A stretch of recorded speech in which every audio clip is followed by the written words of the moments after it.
Il est temps que je réponde enfin à quelques questions que vous avez posées sur le firmament. Et pourquoi diable je croirais qu'il existe?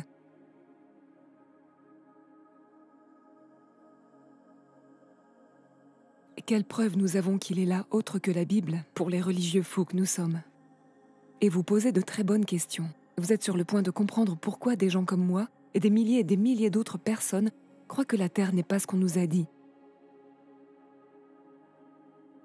Et que les puissances qui dirigent ce monde, les puissances des ténèbres, qui l'ont dirigé pendant des siècles, cacheraient en fait la vérité d'une manière apparemment innocente. Et non, tous les scientifiques ne sont pas dans le coup. Ce n'est pas du tout ça. Mais oui, il y a certaines choses qui vous ont été cachées à propos de la création et de qui vous êtes, et ceci pour une raison. Et cela sert un objectif et un plan plus vaste. Et la forme de notre Terre et la manière dont elle bouge ne constituent pas la vérité la plus importante. Mais cette expérience d'éveil a conduit les gens dans cette direction.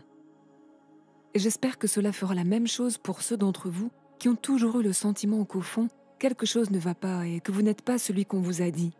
Et cette terre non plus. Alors prêtez attention. Ne croyez rien de ce que je dis, ou de ce que quelqu'un dit sans le prouver par vous-même. C'est tout ce que nous disons. Soyez sceptiques. Fini la foi aveugle que nous avons tous eue pendant de nombreuses années. Alors, répondons d'abord à la question. Quel est ce firmament dont je parle et quelle preuve en ai-je? Et la première chose que vous devez savoir à propos du firmament, c'est qu'il a été mentionné dans le récit de la création comme l'étendue qui séparait les eaux qui étaient sous le firmament des eaux qui étaient au-dessus du firmament. Et j'avais lu cela plusieurs fois. Je n'avais jamais compris ce que cela signifiait, ni qu'il y avait une quelconque preuve de cela. J'imaginais simplement que c'était peut-être l'endroit où les nuages étaient gardés dans l'espace lointain. Et c'est en partie vrai. Il existe différents niveaux dans les firmaments.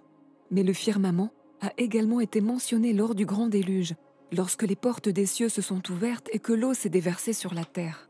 Cela s'est produit. Cette terre a été inondée et pour une bonne raison. Et c'est une longue histoire importante. Et le monde a pratiquement recommencé à partir de ce moment-là. Et beaucoup de gens pensaient, eh bien, c'est à ce moment-là que le firmament a disparu, que les vannes se sont ouvertes et que tout cela s'est produit.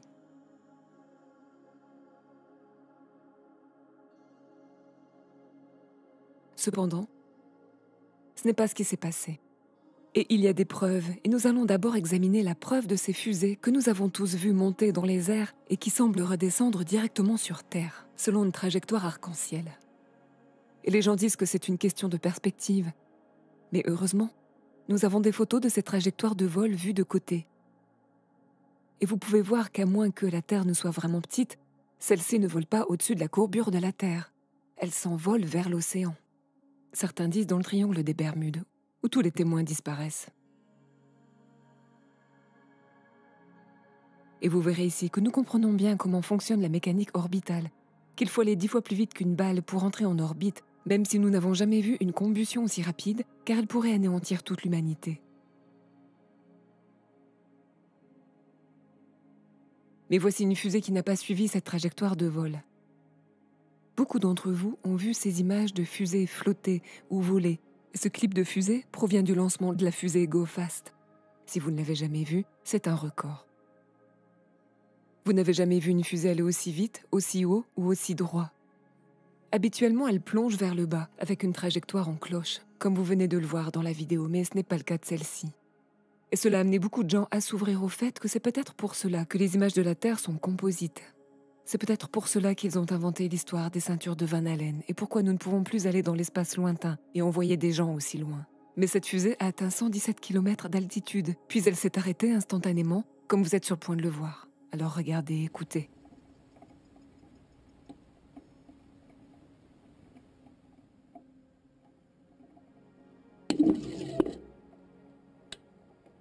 Waouh!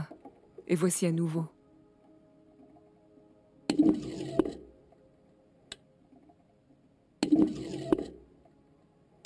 Et comme je l'ai déjà dit, tirez vos propres conclusions.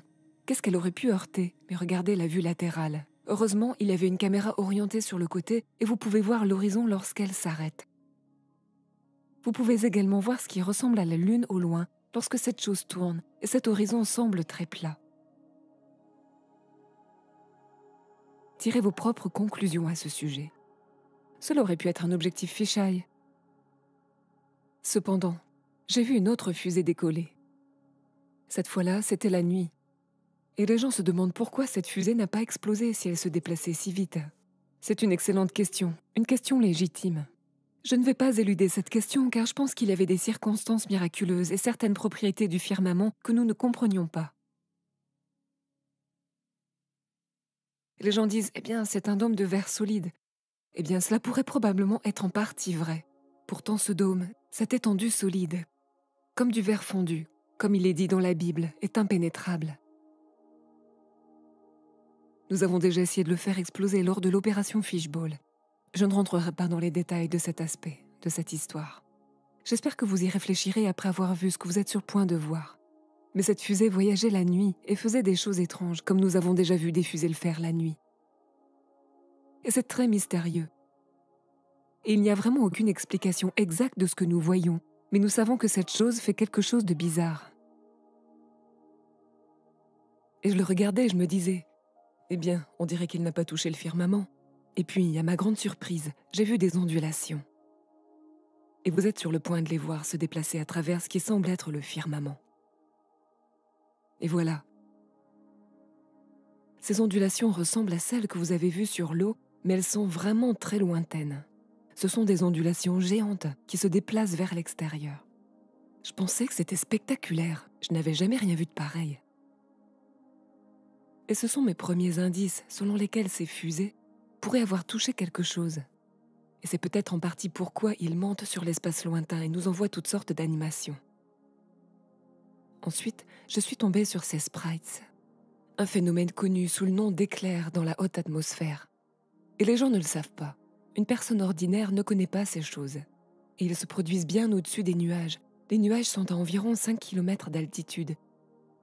Les sprites se trouvent à environ 105-112 km d'altitude, là où ces fusées s'arrêtaient. Et c'est scientifique. Ils montrent un documentaire réalisé par Nova. C'était sur PBS. Et je n'y ai pas vraiment réfléchi quand je l'ai vu pour la première fois, jusqu'à ce que je commence à rassembler les pièces du puzzle. Et puis j'ai vu quelque chose, une barrière s'allumer au-dessus de ce sprite. Et j'ai pensé, et si c'était le firmament? Et j'ai analysé ces images et je les ralentissais. J'ai changé la luminosité et les contrastes. Et bien sûr, j'ai commencé à voir ce que je pensais voir, le firmament mis là par notre Père et l'histoire de la création.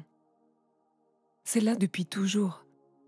Et c'est tellement triste que nous soyons passés à côté, que nous n'ayons pas pu voir sa gloire toute notre vie. Et le voilà. Et vous êtes sur le point de voir une vague se déplacer dessus, un peu comme l'ondulation que vous avez vue avec la fusée. Et voilà cette onde. On a le sprite qui en sort. Et oui, c'est une onde. Ce n'est pas un nuage que vous voyez s'éclairer. C'est à plusieurs kilomètres au-dessus des nuages. Vous voyez le firmament. Cette séquence était dans une vidéo qui avait été retirée et bloquée aux États-Unis. Et pour cause, parce que cela réveille beaucoup de gens, ils voient cette preuve solide qu'il y a une barrière d'où ces choses jaillissent. Ces sprites qui ont été mentionnés dans le livre d'Enoch, quand ils parlent d'étoiles qui s'élèvent et deviennent éclairs et ne perdant pas leur forme, j'ai trouvé ça fou. Ce livre a été retiré de la Bible et il expliquait exactement comment notre système fonctionne, les mathématiques qui le sous-tendent et tout. Mais voici le firmament, vous pouvez le voir, et comme je l'ai déjà dit, vous pouvez tirer vos propres conclusions. Le fait que ce soit là où ces roquettes s'arrêtaient n'est pas une coïncidence. Ne me croyez pas sur parole, continuez à faire vos recherches. Mais je vais vous montrer une preuve supplémentaire que le Soleil, la Lune et les étoiles ne sont pas des années-lumière les uns des autres, comme on nous l'a dit. L'étoile la plus proche, si elle est aussi éloignée qu'on le prétend, nous pourrions l'observer en une nuit en regardant les traînées d'étoiles. Cependant, ce n'est pas ce que nous voyons. Nous ne voyons pas les types de parallaxes que nous pouvons prouver et que nous verrions. Et je sais que les gens disent, eh bien, c'est un type de parallaxe différent parce que vous ne voyez les étoiles que depuis une Terre en rotation. Eh bien, il existe des expériences que vous pouvez faire avec une caméra que vous faites tourner comme si c'était la Terre, avec des lumières placées à différentes distances. Et quand on utilise l'échelle que nous donne le modèle héliocentrique, c'est vraiment difficile à faire sur une Terre, parce que c'est très loin. Mais cet homme du laboratoire de Cody, son nom est Cody, il nous déteste. Mais je vais utiliser son travail, et il vous le montre. Ils sont vraiment proches l'une de l'autre, c'est vraiment des petits points. Et voici le soleil. Et non, nous ne sommes pas aussi proches du soleil que cela. Il vous montre simplement la taille, ils sont espacés à quelques pieds l'un de l'autre, et il les espace les uns par rapport aux autres. Il dispose la Lune, la Terre, le Soleil au bout de son mètre, il dispose certaines planètes, Jupiter et Pluton, et tout ça. Et voilà Pluton. Il les dispose sur un terrain de football. Il va nous montrer où se trouve l'étoile la plus proche. Et son voyage le mène très loin. Pas seulement à travers la ville. Il doit en fait quitter l'État. Il parcourt plus de 190 km utilisant l'échelle avec ces petits points que vous avez vus pour nous montrer où se trouve l'étoile la plus proche. Cela a époustouflé beaucoup de gens et renforcé le fantasme de cet espace lointain. Cependant, j'ai vu des timelapses de ces traînées d'étoiles et je les ai vues se déplacer avec la Lune. Et en les voyant, j'ai remarqué qu'elles se déplaçaient toutes à la même vitesse que si elles étaient à la même distance de la Terre. Et je pensais, je ne devrais pas voir ça. Ou devrais-je, je ne sais pas vraiment. Laissez-moi faire quelques tests pour tout prouver. Et alors, j'ai vu le Soleil et la Lune se déplacer dans le ciel en accéléré dans un timelapse. Et ils se déplaçaient à la même vitesse et formaient des traînées lumineuses de la même taille.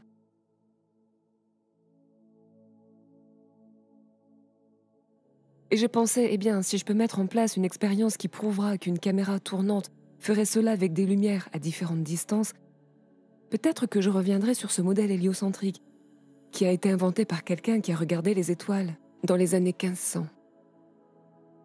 J'ai donc installé ma caméra et quelques lumières lointaines et j'ai eu cette idée d'un génie d'une autre chaîne qui s'appelle Chris Van Matre.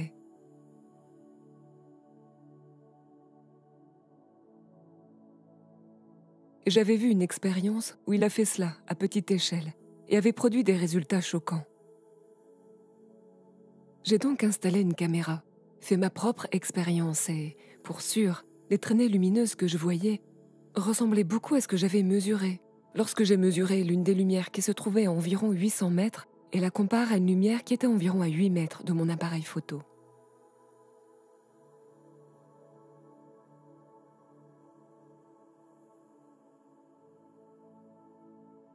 Rien à voir avec l'échelle utilisée par Cody. Ça aurait été beaucoup plus proche si c'était le soleil. Ça aurait été à un demi-mètre, mais j'essayais d'être en faveur du globe. Et la traînée lumineuse avait une taille complètement différente. Et vous pourriez imaginer la différence que vous verriez si cette lumière lointaine était à 200 km, si ça pouvait traverser autant d'atmosphères. Vous verriez une différence spectaculaire. Et nos étoiles et ce que nous voyons au-dessus de nous seraient totalement différents. C'est quelque chose que vous pouvez faire vous-même. Ne me croyez pas sur parole. Ne me faites pas confiance. Mais j'espère que vous commencez à comprendre que nous n'avons pas besoin de beaucoup de théories folles pour prouver la vérité. Nous n'avons pas besoin du personnage d'Albert Einstein qu'ils ont mis en place pour créer de belles théories. Le haut est le haut, le bas est le bas. Ce qui est droit est de niveau et droit est de niveau.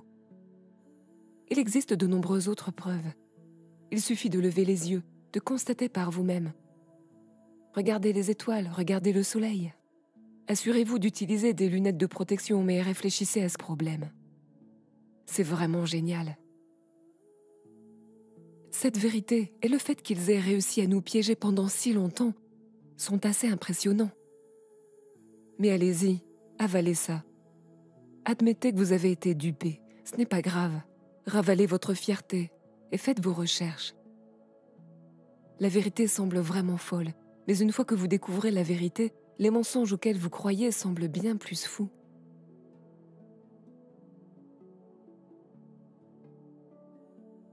Je vous encourage à partager ceci, avant que ce ne soit à nouveau supprimé. Et pour ces derniers mots, Vérité Plane Traduction se joint aux Founded Earth Brothers.